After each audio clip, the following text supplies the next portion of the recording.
Tradisi esoterik merupakan sebuah jendela menuju pemahaman yang lebih dalam tentang realitas, menyentuh aspek-aspek yang seringkali tersembunyi dari pandangan umum. Dalam dunia yang dipenuhi oleh kebisingan dan informasi dangkal, tradisi ini memberikan pencerahan, membimbing kita untuk menggali misteri kehidupan dan eksistensi. Sejarah kultus dan serikat mistik mengisahkan tentang pencarian manusia akan hubungan yang lebih dalam dengan ilahi. Dalam banyak tradisi, rahasia dianggap sebagai jembatan antara dunia fisik dan spiritual. Rahasia ini bukan sekadar pengetahuan, melainkan pengalaman yang menghubungkan jiwa manusia dengan aspek-aspek ketuhanan yang lebih tinggi. Dalam perjalanan spiritual, kita dituntut untuk menjelajahi ke dalam diri, mencari pemahaman tentang pikiran Tuhan, dan meraih pencapaian spiritual yang lebih dalam. Masyarakat seringkali terjebak dalam rutinitas kehidupan sehari-hari, melupakan potensi luar biasa yang ada dalam diri mereka. Melalui praktik spiritual yang mendalam, seperti meditasi, refleksi, dan ritual, individu dapat merasakan kehadiran ilahi dan menyelaraskan diri dengan tujuan yang lebih tinggi. Dalam pencarian ini, kita diajarkan untuk melihat diri sebagai bagian integral dari alam semesta, bukan sekadar makhluk terpisah. Dalam tradisi esoterik, angka 33 memiliki makna yang mendalam dan kompleks. Angka ini dianggap sebagai simbol transformasi dan kebangkitan, serta sering diasosiasikan dengan Freemasonry dan perjalanan spiritual. Signifikansi angka ini mencerminkan konvergensi antara pengorbanan dan kebangkitan, suatu pengingat bahwa melalui penderitaan dan tantangan, kita dapat mencapai tingkat kesadaran yang lebih tinggi. Di banyak budaya, angka 33 dikaitkan dengan pengajaran penting, pengetahuan rahasia, dan pencapaian spiritual. Melalui pemahaman akan simbolisme ini, individu dapat membuka pintu menuju realitas yang lebih luas, menemukan makna dalam pengalaman hidup mereka, dan menyadari bahwa setiap langkah yang diambil dalam perjalanan spiritual adalah bagian dari proses pembelajaran yang lebih besar. Tradisi esoterik, dengan semua kompleksitasnya, menawarkan kita alat untuk menggali potensi diri dan memahami hubungan kita dengan dunia di sekitar. Dalam perjalanan menuju pencerahan, kita tidak hanya menemukan jawaban atas pertanyaan-pertanyaan yang mendalam, tetapi juga menyalakan api kesadaran yang dapat menerangi jalan kita menuju keilahian. Mari kita lanjutkan perjalanan ini, menggali lebih dalam setiap lapisan realitas yang menunggu untuk diungkap.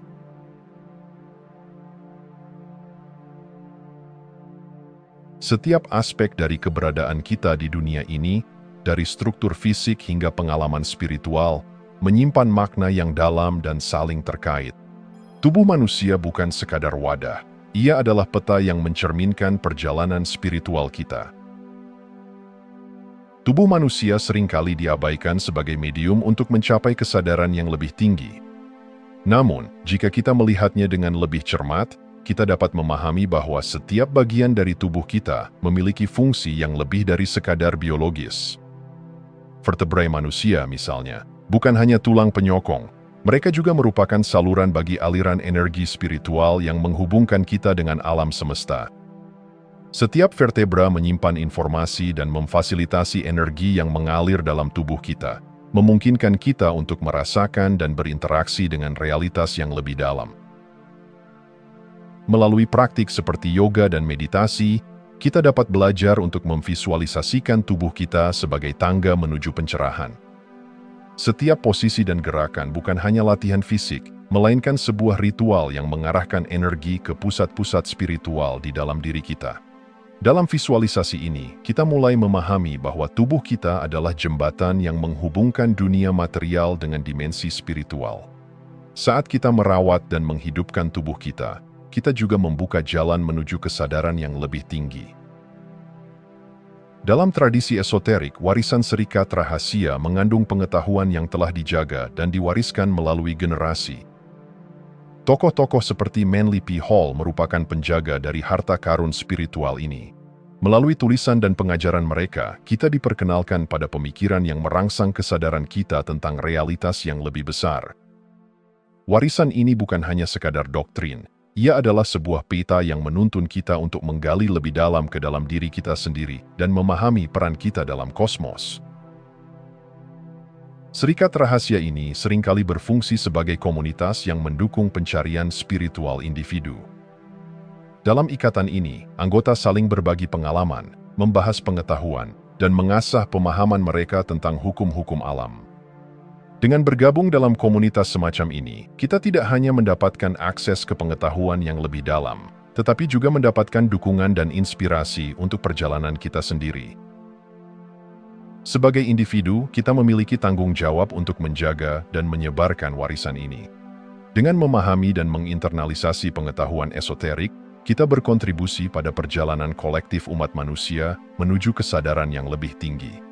Makna spiritual dari struktur fisik kita terletak dalam kemampuan kita untuk melihat tubuh dan jiwa kita sebagai bagian dari jaringan yang lebih besar, yang menghubungkan kita dengan setiap makhluk hidup dan kekuatan yang ada di alam semesta. Dengan pemahaman ini, kita diundang untuk merenungkan makna sejati dari keberadaan kita. Setiap napas, setiap gerakan, dan setiap pengalaman adalah bagian dari perjalanan yang menuntun kita menuju pengertian yang lebih dalam tentang siapa kita dan tujuan kita di dunia ini.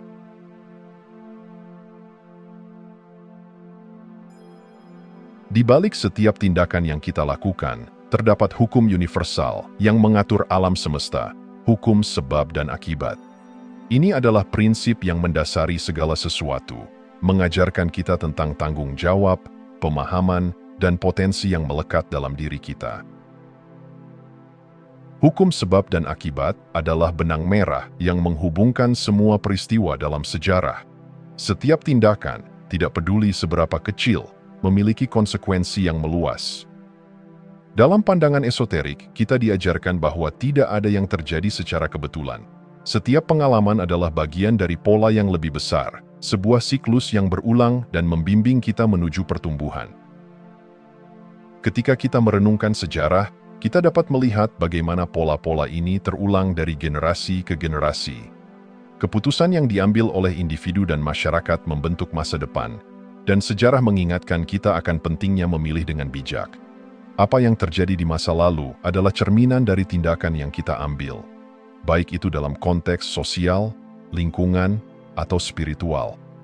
Dalam hal ini, memahami hukum sebab dan akibat memberi kita alat untuk menganalisis dan mengevaluasi tindakan kita serta dampaknya terhadap dunia. Lebih jauh, hubungan ini juga mengajak kita untuk melihat kehidupan pribadi kita sebagai bagian dari siklus yang lebih besar. Setiap pengalaman, baik dan buruk, menawarkan pelajaran yang dapat membimbing kita. Ketika kita belajar untuk melihat tantangan sebagai kesempatan untuk berkembang, kita menjadi lebih sadar akan kontribusi kita terhadap pola ini. Dengan setiap langkah yang kita ambil, kita memiliki kekuatan untuk mengubah arah sejarah, baik itu untuk diri kita sendiri maupun untuk masyarakat secara keseluruhan. Memahami hukum sebab dan akibat tidak hanya tentang mengetahui bahwa tindakan kita memiliki konsekuensi, ia juga membawa kita pada kesadaran yang dalam tentang tanggung jawab. Kita adalah pencipta aktif dalam kehidupan kita sendiri. Setiap pikiran, kata, dan tindakan adalah bagian dari getaran yang kita kirimkan ke alam semesta. Dengan demikian, kesadaran akan tanggung jawab ini menjadi sumber pemberdayaan. Kita seringkali terjebak dalam pola pikir pasif, merasa terjebak oleh keadaan di sekitar kita. Namun, dengan memahami bahwa kita memiliki kekuatan untuk mempengaruhi realitas, kita mulai mengambil langkah-langkah untuk mengubah hidup kita. Ketika kita mengarahkan pikiran dan tindakan kita dengan niat yang jelas, kita mengaktifkan hukum ini, menciptakan hasil yang selaras dengan keinginan dan tujuan kita yang lebih tinggi. Penting untuk menyadari bahwa pemberdayaan ini juga mencakup pengakuan atas kesalahan dan kekurangan kita. Setiap kali kita menghadapi kegagalan atau tantangan, kita memiliki pilihan untuk menyerah atau untuk belajar. Dengan menerima setiap pengalaman sebagai bagian dari proses pertumbuhan, kita membuka diri pada kemungkinan tak terbatas. Dalam kesadaran ini, kita menemukan kekuatan untuk menciptakan hidup yang kita inginkan, membentuk kenyataan dengan cara yang lebih konstruktif dan berdaya.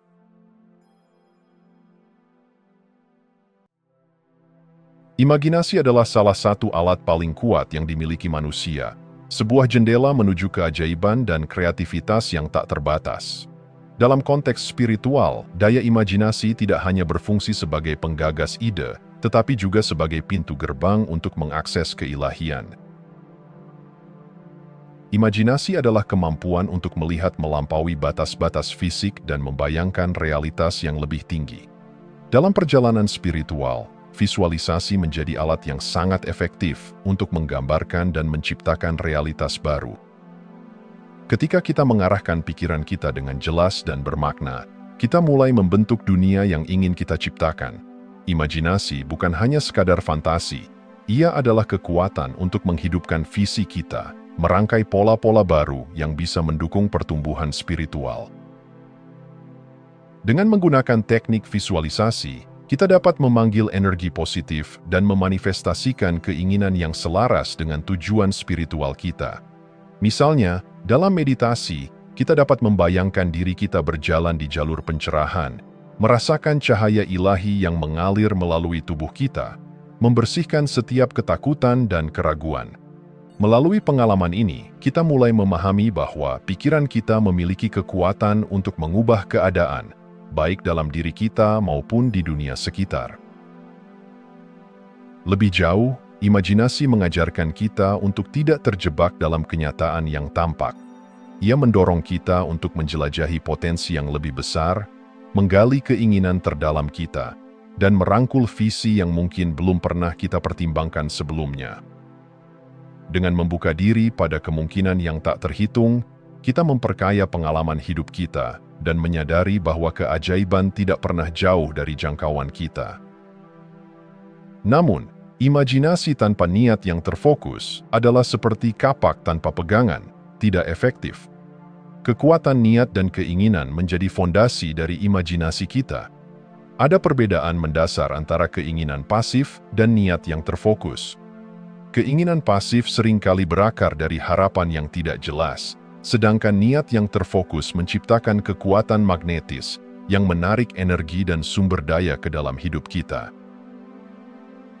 Saat kita menyelaraskan keinginan kita dengan tujuan yang lebih tinggi, kita membuka pintu menuju realitas yang lebih besar. Niat yang jelas memberikan arah dan tujuan, memfokuskan energi kita untuk menciptakan hasil yang nyata. Ini adalah saat ketika imajinasi dan niat bertemu, menghasilkan kekuatan yang mampu merubah hidup kita. Untuk mengaktualisasikan potensi ini, kita perlu mengambil waktu untuk merenungkan apa yang benar-benar kita inginkan. Ini melibatkan penggalian ke dalam diri, memahami motivasi kita, dan mengidentifikasi nilai-nilai inti yang menjadi panduan. Ketika niat kita terjalin dengan keinginan yang tulus, kita memasuki aliran energi universal yang mendukung perjalanan kita. Kekuatan imajinasi, ketika dipadukan dengan niat yang kuat, memungkinkan kita untuk melampaui batasan yang ada. Kita tidak hanya menjadi penonton dalam kisah hidup kita, tetapi juga penulisnya, menciptakan narasi yang kaya dan bermakna, serta membangun koneksi yang dalam dengan keilahian. Dengan memahami peran imajinasi dan niat dalam akses keilahian, kita diajak untuk mengeksplorasi dunia yang lebih luas di luar apa yang tampak. Kita memiliki kekuatan untuk membentuk realitas kita, membawa visi ke dalam eksistensi, dan menjalani kehidupan yang penuh makna dan tujuan.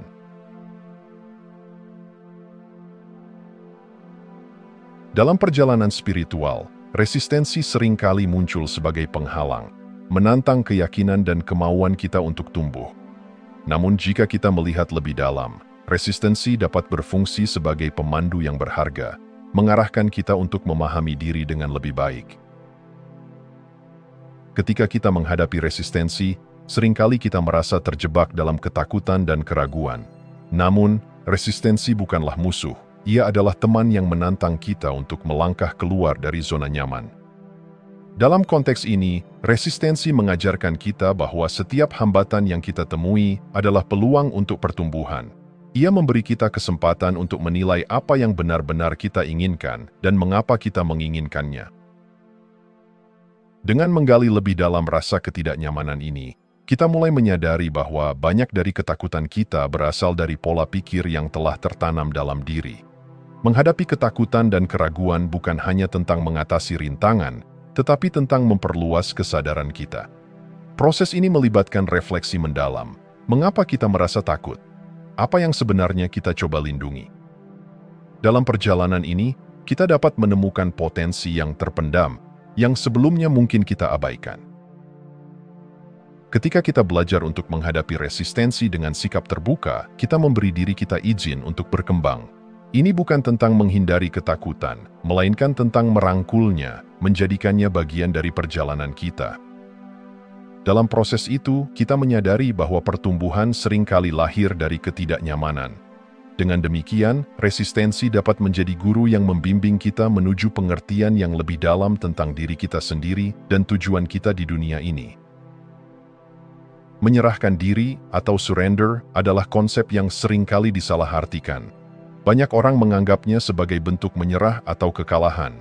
Namun, dalam konteks spiritual, surrender adalah pengakuan atas tatanan ilahi dan penerimaan terhadap apa yang tidak dapat kita kendalikan. Ini adalah langkah penting dalam perjalanan menuju pencerahan, di mana kita belajar untuk melepaskan kebutuhan untuk mengendalikan segalanya. Dengan menyerahkan diri, kita membuka hati dan pikiran untuk menerima kebijaksanaan yang lebih tinggi. Ini melibatkan pengakuan bahwa hidup tidak selalu berjalan sesuai rencana kita, dan bahwa ada kekuatan yang lebih besar yang beroperasi di balik layar. Ketika kita melepaskan ketegangan dan menyerahkan keinginan ego kita, kita mulai menemukan aliran kehidupan yang lebih dalam, sebuah aliran yang membawa kita pada pengalaman yang lebih kaya dan bermakna. Proses menyerahkan diri juga mencakup penyelarasan kehendak pribadi dengan kehendak universal. Ini bukan tentang kehilangan identitas kita, tetapi tentang menyelaraskan tujuan kita dengan misi yang lebih besar. Dalam tindakan surrender ini, kita menemukan kedamaian dan kekuatan yang lebih besar, mengizinkan diri kita untuk bergerak dengan lebih harmonis dalam aliran kehidupan.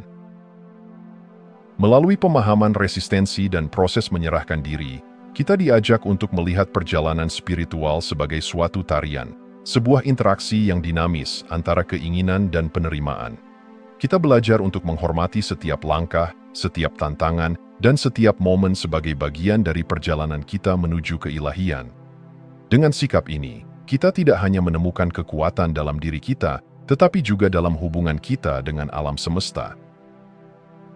Mari kita sambut setiap resistensi sebagai peluang untuk tumbuh dan belajar, dan izinkan diri kita untuk menyerahkan diri kepada aliran kehidupan yang lebih besar. Dalam proses ini, kita akan menemukan makna yang lebih dalam dan membangun koneksi yang lebih kuat dengan segala sesuatu di sekitar kita.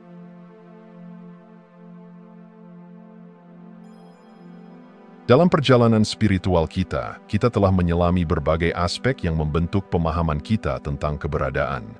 Setiap bab membawa kita lebih dekat pada inti dari pengalaman manusia, pencarian makna, keterhubungan, dan akses kepada keilahian. Kesimpulan ini bukanlah akhir, tetapi titik awal untuk refleksi yang lebih dalam tentang apa yang telah kita pelajari, dan bagaimana kita dapat menerapkannya dalam kehidupan sehari-hari. Kesadaran akan hukum-hukum alam dan bagaimana kita berinteraksi dengan mereka adalah kunci untuk membuka pintu menuju potensi diri kita yang sebenarnya. Akses ke pikiran Tuhan, yang seringkali dianggap sebagai tujuan akhir, tidak hanya melibatkan penguasaan diri, tetapi juga penerimaan atas hukum-hukum yang mengatur alam semesta. Dalam memahami hubungan ini, kita menyadari bahwa kita bukanlah entitas terpisah, melainkan bagian integral dari sebuah jaringan yang lebih besar, yang saling terhubung melalui energi dan kesadaran kolektif. Kunci untuk memahami perjalanan ini adalah dengan tetap terbuka dan waspada. Setiap momen adalah kesempatan untuk belajar, tumbuh, dan menyelaraskan diri dengan kekuatan kreatif semesta. Melalui praktik yang terus-menerus, baik itu meditasi, refleksi, atau keterlibatan dengan komunitas spiritual, kita dapat mengembangkan kesadaran yang lebih dalam tentang diri kita dan tempat kita di alam semesta. Jika Anda masih menonton, saya ingin mengucapkan terima kasih. Jika video ini bermanfaat dan menambah wawasan, Silahkan membagikan video ini dengan orang lain. Pertimbangkan juga untuk subscribe di channel ini, karena dukungan Anda akan sangat membantu dan berharga. Jangan ragu untuk berbagi pengalaman atau pemikiran Anda di kolom komentar. Semoga hari-hari Anda selalu dipenuhi dengan kelimpahan dan kebahagiaan.